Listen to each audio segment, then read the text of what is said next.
Hollywood lied to you about the Amazons. So did the Greeks who invented them, the painters who gilded them, every schoolbook that ever called them a myth.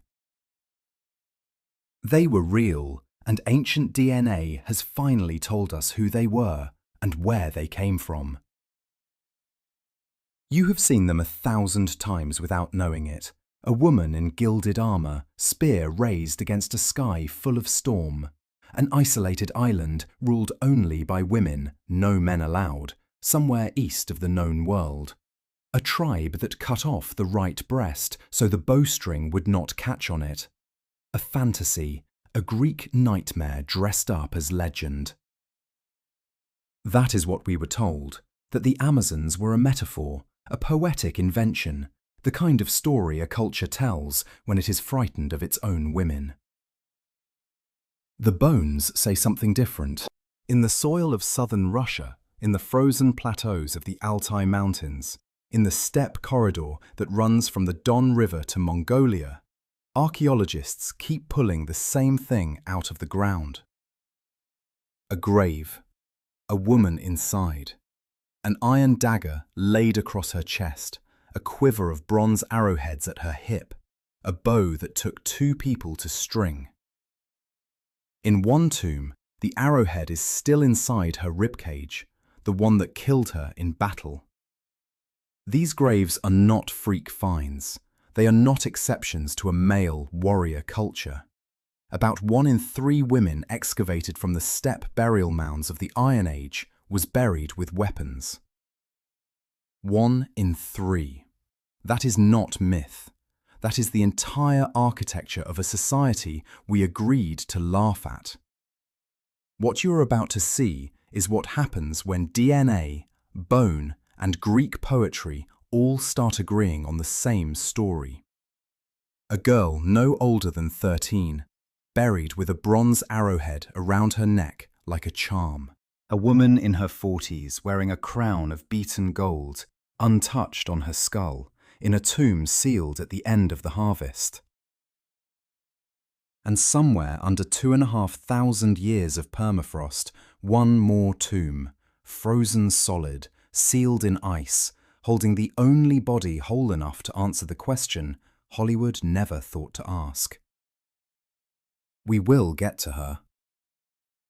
But first, the dirt that put her in context. For most of the 20th century, when Russian archaeologists pulled a woman's skeleton out of a kurgan, one of the great earthen burial mounds that dot the southern Russian steppe, and found weapons beside her, the assumption was that the weapons were ritual, symbolic, property of a husband buried separately. Anything except what they obviously were. It took a generation of female archaeologists digging in the cemeteries of the southern Ural foothills in the 1990s to do the arithmetic nobody else would do. They excavated 50 burial mounds at a site called Pokrovka, near the Kazakhstan border. They sorted the female graves into 3 groups. One group had spindles and beads, domestic, familiar, the kind of grave a museum will give you a nameplate for. The second group had altars, mirrors, bone spoons, priestesses, spiritual specialists. The third group had iron swords, bronze arrowheads, whetstones for sharpening blades. Warriors. About 1/5 of the female burials in that one cemetery were warriors. Across the wider region, when the numbers were finally tallied, the ratio was closer to 1 in 3. These were not exceptions. They were a class, a function inside the society. The arithmetic does not work as a myth. Myths do not need 33% of their women trained on horseback. And the bones, when you read them carefully, tell you the training started early. In one Pokrovka grave, the archaeologists pulled out a girl, 13 or 14 years old when she died. The leg bones were already bowed, the slight outward curvature that happens when a child spends every day, from before she can walk properly, gripping the flanks of a horse.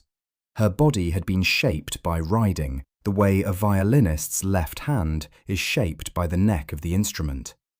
By 13, she had spent more than half her life in the saddle.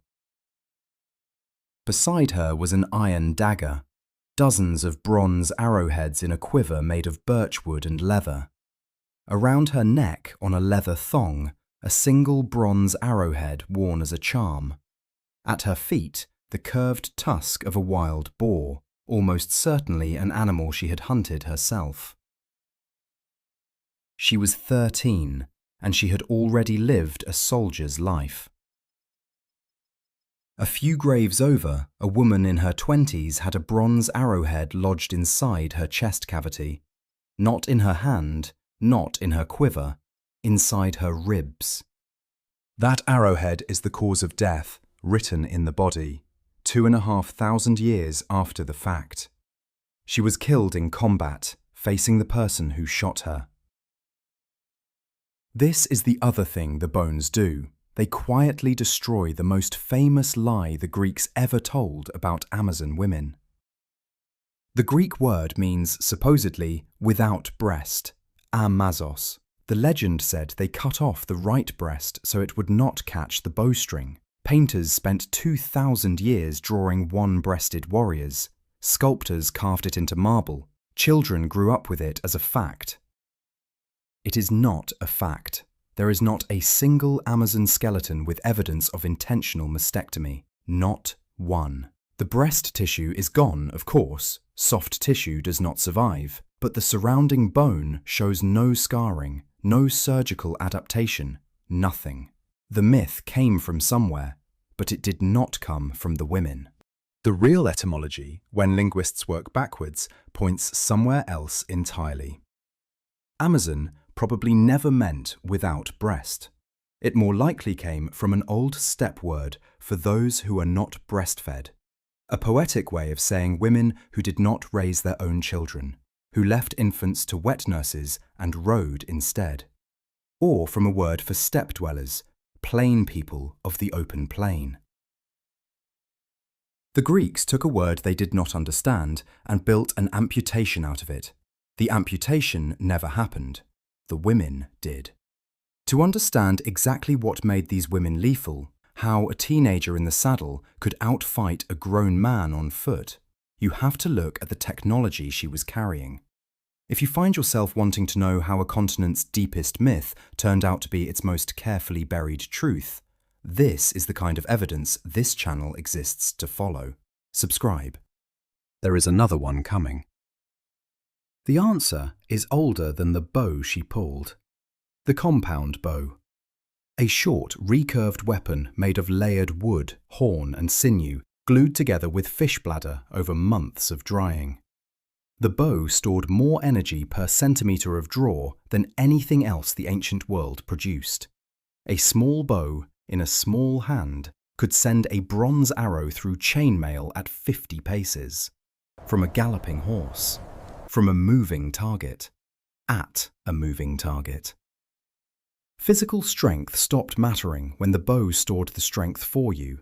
A 14-year-old girl, trained from infancy, could kill a fully armoured man at 100 metres before he saw her clearly. The horse made her unreachable. The bow made her invincible.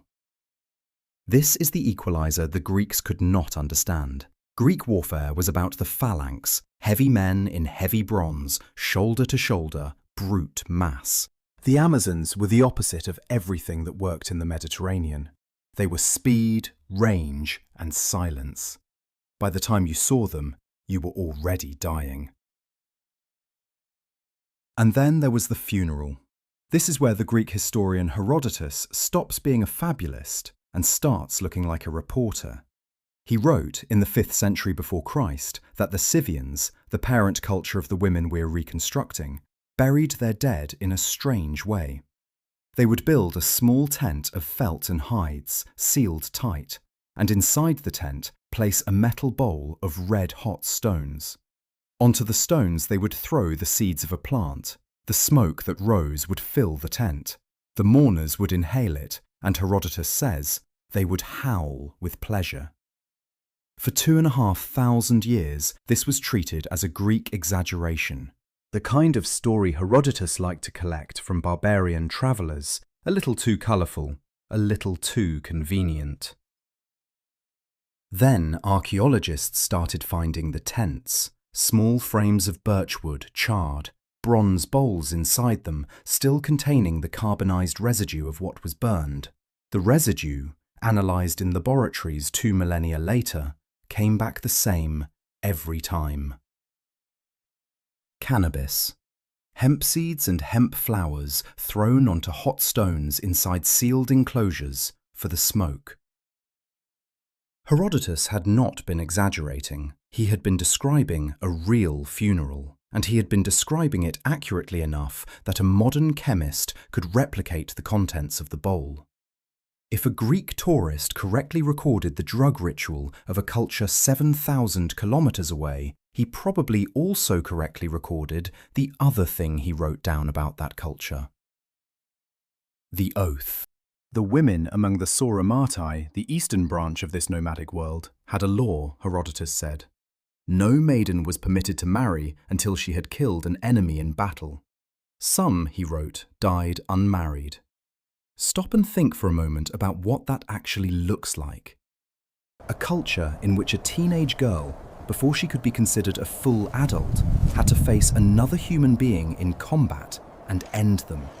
Not metaphorically, not as a rite of passage involving paint and a feast, with an arrow, at range, from horseback.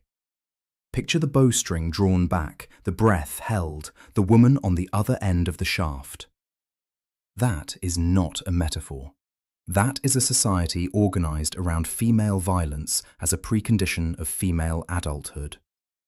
The Greek word the neighbouring Scythians used for these women, according to Herodotus, was oior pater. It translates, literally, as killers of men. The Greeks turned it into Amazon. We have been telling the wrong half of the story ever since. Of all the warrior women the steppe has handed back to us in the last 50 years, one is preserved more completely than any of the others. We do not have her name. The team that found her gave her one because human beings need names. They called her the Ice Princess.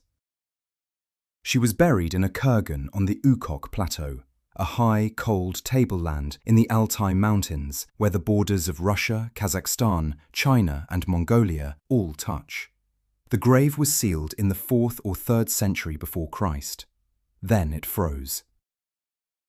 And it stayed frozen, perfectly, for 2,500 years.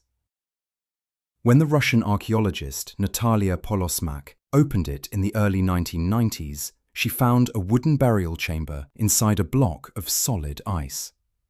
They poured warm water for days to thaw it. What emerged was a young woman fully intact, skin, hair, eyelashes, and the tattoos. Across her left shoulder, running down to her wrist, a stag with antlers that curl back into the shapes of other animals, birds, leopards, fish, all interlocking, all moving as if the deer were running. On her wrist, the head of a feline mid-snarl. On her thumb, a small bird. On the forearm, a scene of a leopard pulling down a goat.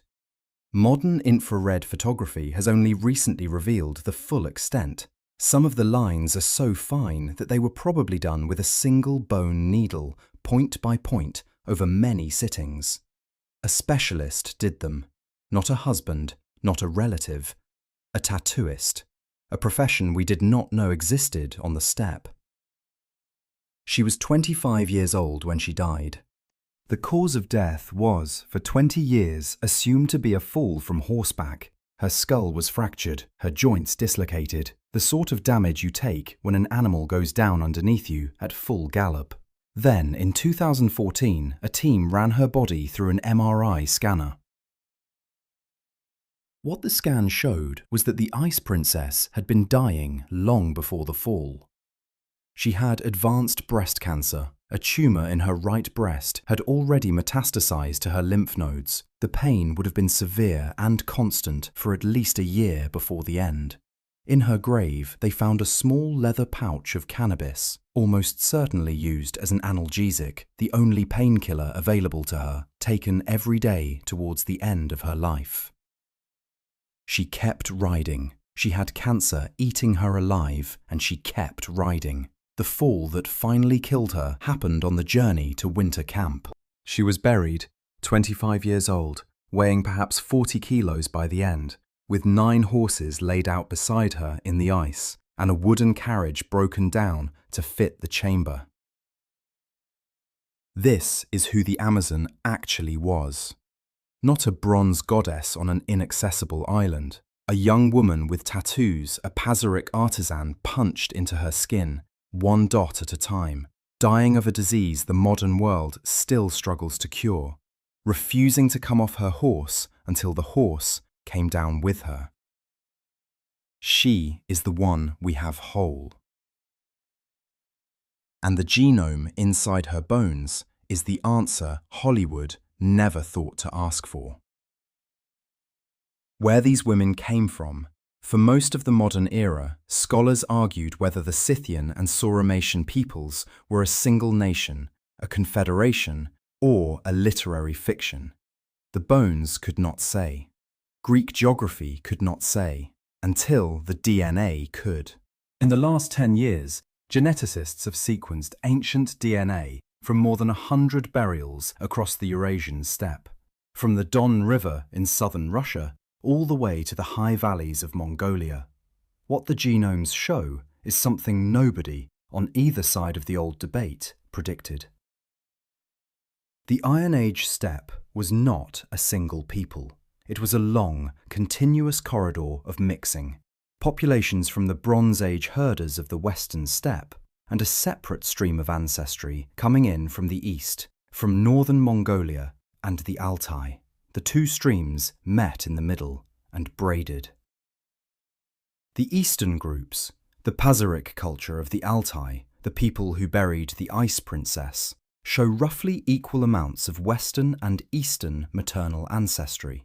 Half her mitochondrial DNA matched populations that today live in Central Asia and Siberia. Half matched populations of the western steppe.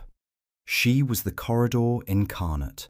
The western groups, the Sauramatians who Herodotus placed beyond the Don, carry the same basic ancestry, but with less of the East Asian component. They sit on the European side of the same braided rope. What this means in plain language is that the Amazons of Greek legend did not come from an isolated island. They did not come from a single tribe. They came from a corridor, a moving river of mounted people that ran from Mongolia to Ukraine, generation after generation, exchanging genes and arrows and language and metal across thousands of kilometers of grass. Herodotus put them east of the Don. The genomes put them east of the Don. He put them in contact with the Scythians. The genomes put them in continuous gene flow with the Scythians. He said they were warriors. The bones, the iron, the calathos of beaten gold on a 40-year-old skull all say the same. He was right about almost everything. The only thing he got wrong was calling them a wonder. Hollywood lied to you about the Amazons. The Greeks who invented the word lied a little less than we thought. The steppe, which kept the bodies frozen for us, did not lie at all. What the lie was hiding, in the end, was something stranger than the fantasy. The Amazons were not a metaphor for what women could be in a society that feared them. They were the literal description of a culture, many cultures, braided together across a continent, in which a third of women rode, hunted, killed in combat, and were buried with the weapons they had used.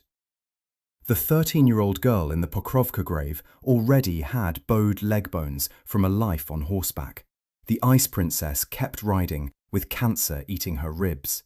The 45-year-old in Devitsa was buried with a gold crown still resting on her skull because nobody dared steal it.